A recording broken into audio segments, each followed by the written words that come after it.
How does one decide whether one should or should not have premarital sex? And does it prepare us for a better marital life? See, different people are made differently. This happened. There was a little turtle, baby turtle. With great difficulty, it climbed up a tree, went and sat on the edge of a branch and jumped, fell flat on the ground. Again, it took another 24 hours for it to slowly climb, get to that branch, again jump, again fell flat. Like this, day after day it was doing. Then there were two birds in the opposite tree, they were sitting there, and among themselves they shook their head and said, "I think it's time we tell him he's adopted."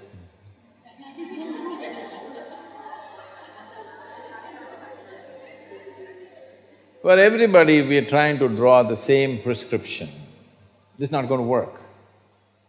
Because I've seen, every day I'm meeting thousands of people, they're poor, their problems on me, all kinds of stuff. What I see is all these people who talked about great amount of freedom, when it comes to their personal lives, after 30, 40 years of marriage, not 2, 3 years, after 30 years of marriage, still what the wife did or the husband did 35 years ago, still point of conflict. Have you seen or no? You have also seen.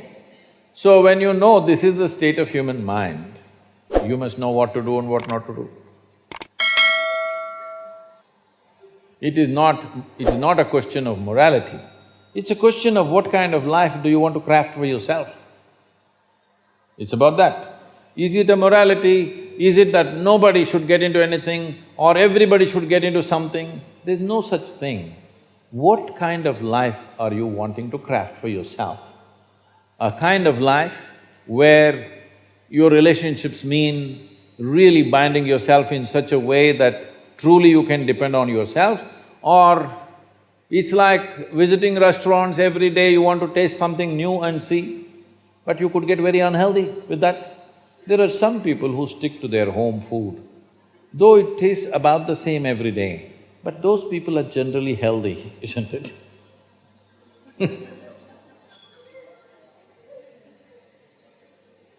This is not… I'm not trying to teach you a moral class.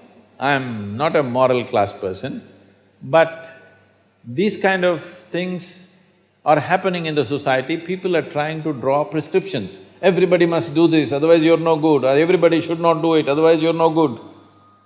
No, that's not the way. There was a time in this culture and in every culture, by the time a girl is 15 or 16, she was married.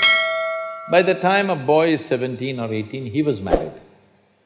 Now, because of our education systems and professional requirements, and society has changed, everything has changed. Because of that, average marriage age for girls is around 24 in this country right now, and for boys it's crossing 28, 30. The peak of hormonal impact on human life is somewhere between 15 to 30. After that, it's not the same thing. So, this is at least something we must debate. But we should not be hasty to draw a conclusion, this is the way, that is the way. We must give enough awareness to people that they don't get into something compulsively which they regret later. If consciously, if people see that this is the way I want to craft my life, that's up to the individual. But there is no common prescription, there should never be a common prescription. Because individual requirements are very different.